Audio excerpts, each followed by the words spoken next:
Hello friends, आज हम लोग पढ़ेंगे मुंडल फ्लेमिंग मॉडल क्या होता है। Mundell Fleming model is also known as ISLM BP model. Mundell Fleming model is also known as ISLM BP model. Mundell Fleming model आपका extension होता है ISLM मॉडल का। तो किसी भी मॉडल को समझने के लिए आपको उसकी समरी जानना बहुत ज़रूरी होता है। तो कुछ पॉइंट आप नोट कर लीजिए। Under fix exchange rate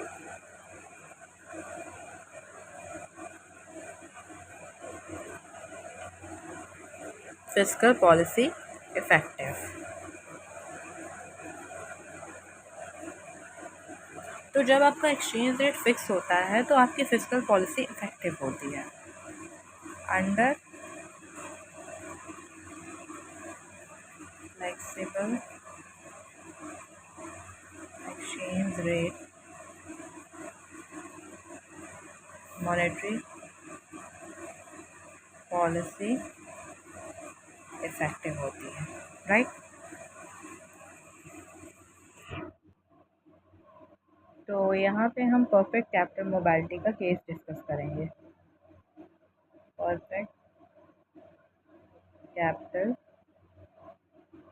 mobility, जो कि आपके UGC नेट के लिए भी इम्पॉर्टेंट है और साथ ही साथ मास्टर्स के एग्ज़ाम के लिए भी इम्पॉर्टेंट है। फिक्स एक्सचेंज रेट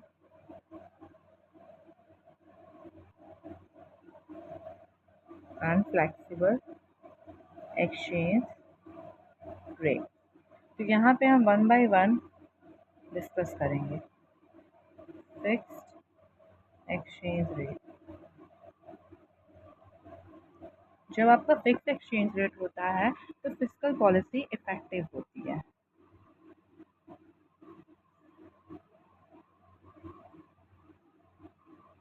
इफेक्टिव होती है। इसको हम ISLM BP मॉडल से समझेंगे with the help of figure.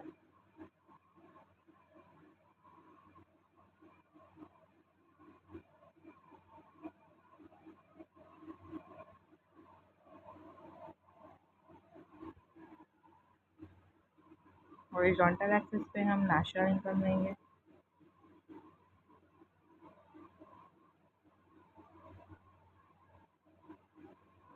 और वर्टिकल एक्सिस पे रेट ऑफ इंटरेस्ट।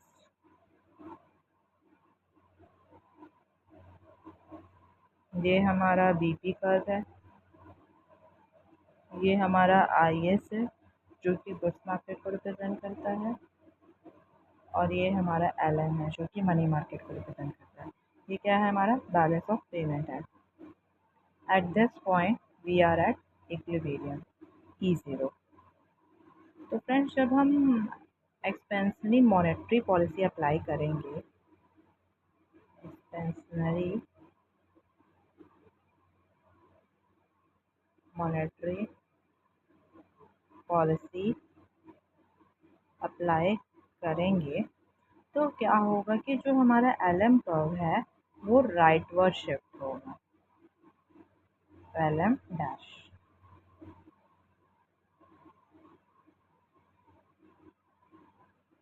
तो हमारा LM कर्व राइटवर्ड शिफ्ट होगा, LM to LM dash.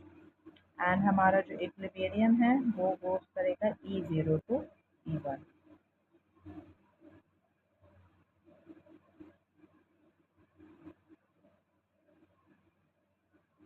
From E0 to E1।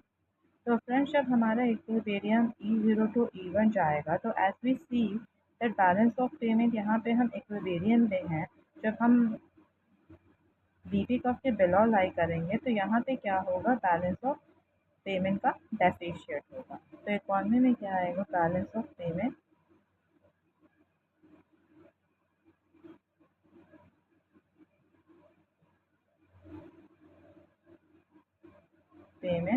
Deficit. तो इस डेफिशिएट को करेक्ट करने के लिए गवर्नमेंट के इंटरवेंशन की ज़रूरत पड़ेगी, क्योंकि यहाँ पे एक्सचेंज रेट फिक्स है। तो यहाँ पे ऑटोमेटिकली जो है बैलेंस ऑफ पेमेंट का डेफिसिट नहीं करेक्ट किया जा सकता है। तो यहाँ पे गवर्नमेंट आएगी और गवर्नमेंट क्या करेगी, गवर्नमेंट विल परचेज domestic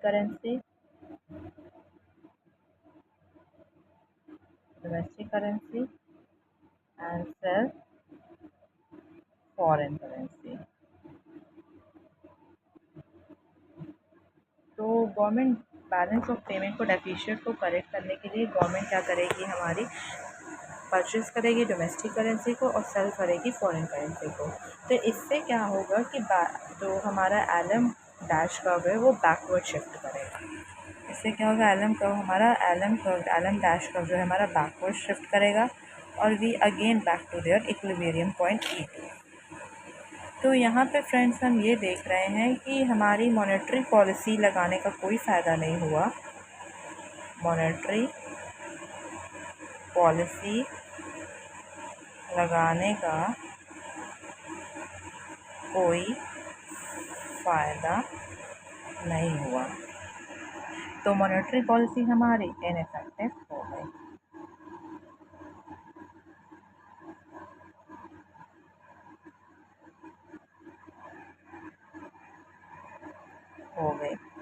अगर एक्सचेंज रेट हमारा फिक्स है,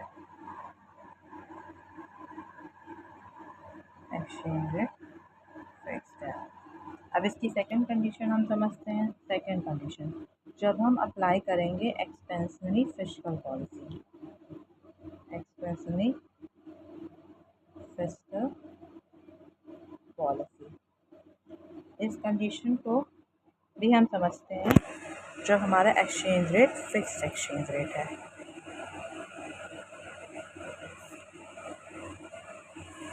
इसको भी हम फिगर से समझते हैं। यहाँ पे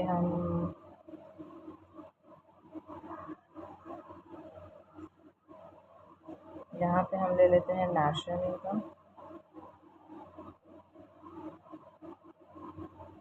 यहाँ पे हम ले लेते हैं rate of interest, rate of interest ये हमारा क्या है, बीपी कर्व है, ये हमारा आईएस कर्व है, ये हमारा एलएम कर्व है। At this point we are equilibrium, यहाँ पे हम इक्विलिब्रियम पॉइंट पे हैं, ठीक है। तो जब हम यहाँ पे एक्सपेंशनरी फिस्कल पॉलिसी अप्लाई करेंगे, एक्सपेंशनरी फिस्कल पॉलिसी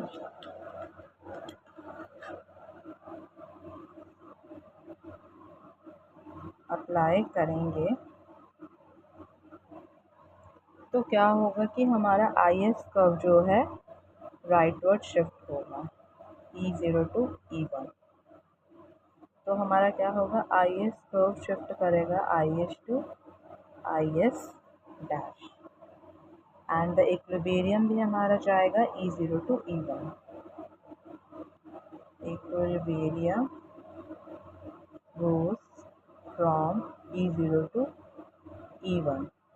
तो हमारा अगर इक्विलिब्रियम E0 टू E1 जाएगा तो we are above the DP curve, तो we are above the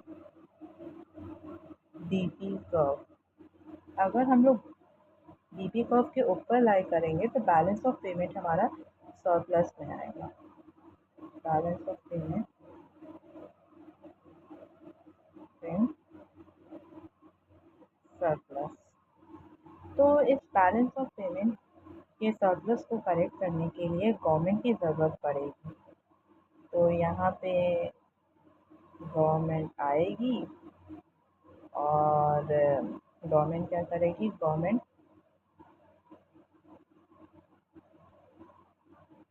purchase करेगी फॉरेन करेंसी को, government purchase foreign currency and cell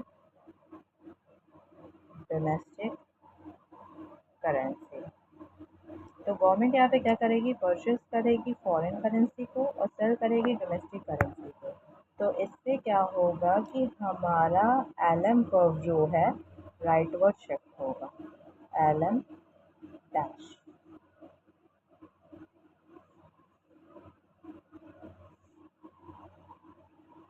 LM curve shift rightward. LM का हमारा शिफ्ट तो राइटवर्ड होगा और इक्विलिब्रियम गोज फ्रॉम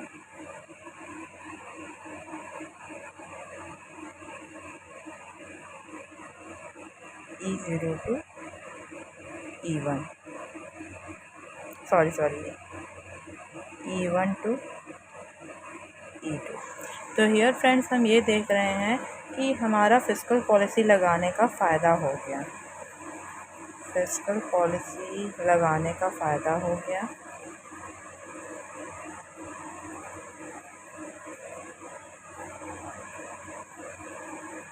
और हमारी फिस्कल पॉलिसी इफ़ेक्टिव हो गई, फिस्कल पॉलिसी इफ़ेक्टिव हो गई। अब हम लोग फ्लेक्सिबल एक्सचेंज रेट की कंडीशन को पढ़ेंगे। Flexible exchange rate,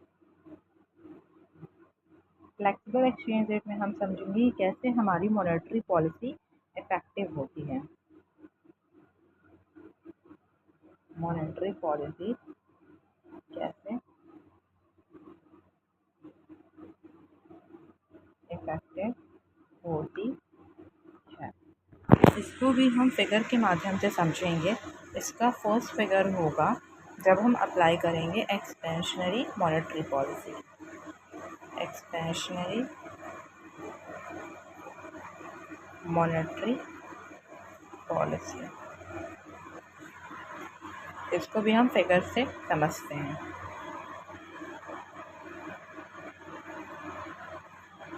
horizontal axis पे हम नेशनल इनकम लेंगे, वर्टिकल एक्सिस पे रेट ऑफ इंटरेस्ट। ये हमारा बीपी कर्व है, ये हमारा आईएस कर्व है और ये हमारा एलएम कर्व है। यहाँ पे हम इक्विलिब्रियम पॉइंट पे हैं, at point E0 we are in equilibrium.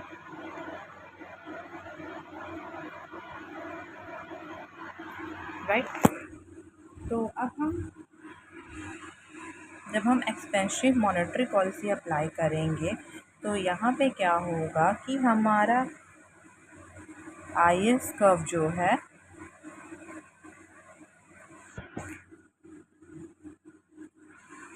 यहाँ पे हमारा जो है एलएम कर्व जो है राइटवर्ड शिफ्ट होगा। ठीक, जब हमने एक्सपेंसिव मॉनेटरी पॉलिसी लगाई तो हमारा IS curve LM curve rightward shift हुआ और equilibrium goes from LM curve goes to LM dash and the equilibrium goes from E0 to E1। तो जब हमारा इक्विलिब्रियम E0 टू E1 जाएगा तो we are below the BP curve. अगर below the BP curve है तो हमारा यहाँ पे क्या होगा, बैलेंस ऑफ पेमेंट डेफिशिएट होगा। तो इस बैलेंस ऑफ पेमेंट के डेफिशिएट को करेक्ट करने के लिए हमें यहाँ पे कोई गवर्नमेंट की इंटरवेंशन की ज़रूरत नहीं है, क्योंकि यहाँ पे हमारा एक्सचेंज रेट फ्लेक्सिबल है, एक्सचेंज रेट फ्लेक्सिबल है। तो यहाँ पे बैलेंस ऑफ पेमेंट का डेफिशिएट ऑटोमेटिकली करेक्ट हो जाएगा। बैलेंस ऑफ पेमेंट का डेफिशिएट ऑटोमेटिकली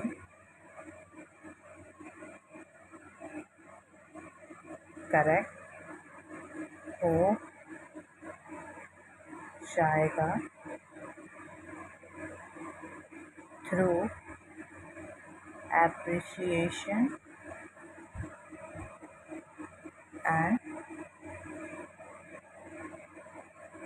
एप्रिसिएशन और डेप्रिसिएशन के थ्रू बैलेंस ऑफ पेमेंट का डेफिशिएट करेक्ट हो जाता है। तो यहाँ पे क्या है, बैलेंस ऑफ पेमेंट डेफिशिएट में है, बैलेंस ऑफ पेमेंट का डेफिशिएट है। तो इस बैलेंस ऑफ पेमेंट को डेफिशिएट को करेक्ट करने के लिए डोमेस्टिक करेंसी डेप्रिशिएट करेगी, डोमेस्टिक करेंसी डेप्रिशिएट करेगी। जब डोमेस्टिक करेंसी हमारी डेप्रिशिएट करेगी तो this will increase net export.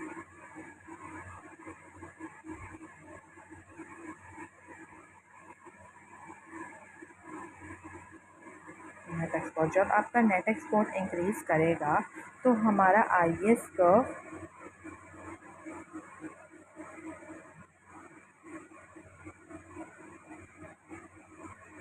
Rightward shift होगा। जब नेट एक्सपोर्ट हमारा इंक्रीज करेगा तो आईएस कर्व हमारा IS to IS dash shift करेगा and equilibrium goes from E1 to E2। In this case we can clearly see that monetary policy लगाने का हमारा फ़ायदा हुआ और मॉनेटरी पॉलिसी हमारी इफेक्टिव हो गई।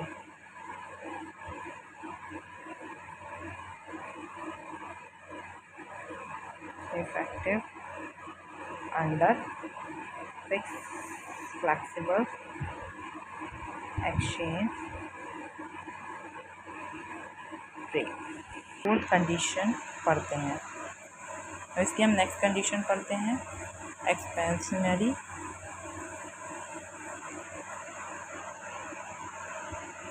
Fiscal policy. जब एक्सचेंज रेट हमारा फ्लेक्सिबल है और हम एक्सपेंसिव फिस्कल पॉलिसी जब अप्लाई करेंगे तो क्या होगा देखते हैं। हॉरिजॉन्टल एक्सिस पे हमने नेशनल इनकम ले लिया, वर्टिकल एक्सिस पे रेट ऑफ इंटरेस्ट। ये हमारा बीपी कर्व है, ये यहाँ से आईएस कर्व ले लिया, ये हमारा एलएम कर्व है, ये हम इक्विलिब्रियम पॉइंट पे है E0।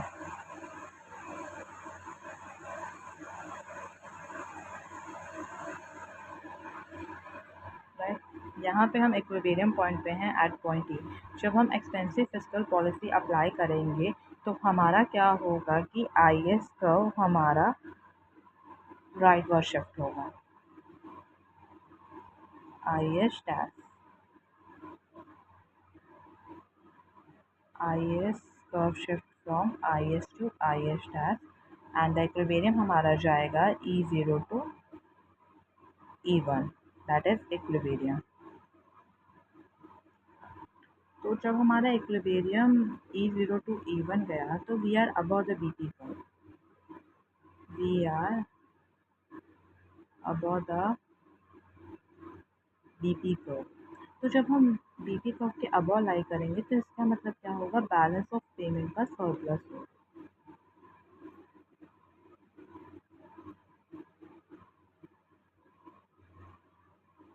सरप्लस होगा। जब बैलेंस ऑफ पेमेंट का हमारा सरप्लस होगा तो यहाँ से क्या होगा कि इसको करेक्ट करने के लिए कोई गवर्नमेंट की ज़रूरत नहीं पड़ेगी, ये ऑटोमेटिकली करेक्ट हो जाएगा through appreciation and depreciation, automatically corrected through appreciation and depreciation. तो बी बैलेंस ऑफ पेमेंट का सरप्लस है तो क्या होगा कि दिस क्या करेगा कि दिस विल एप्रिशिएट, ये क्या करेगी, एप्रिशिएट करेगी, appreciate the domestic currency. The domestic currency हमारी एप्रिशिएट करेगी, this will decrease the net export.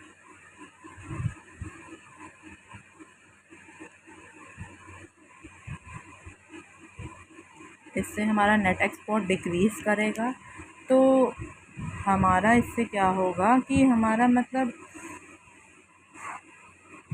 तो इससे क्या होगा कि हमारा IS कर्व जो है again back to their equilibrium point E2, IS dash to IS again आ जाएगा back to their equilibrium point. तो इससे क्या होगा कि हमें जो है उसका लगाने का कोई फ़ायदा ही नहीं हुआ, फिस्कल पॉलिसी लगाने का कोई फ़ायदा ही नहीं हुआ। एक्सपेंशनरी फिस्कल पॉलिसी यहाँ पे क्या हो गया, फिस्कल पॉलिसी इनइफेक्टिव हो गया। तो फ्रेंड्स, कैसा लगा आपको ये वीडियो? अगर अच्छा लगे तो आप लाइक, शेयर और सब्सक्राइब करिएगा। Thank you.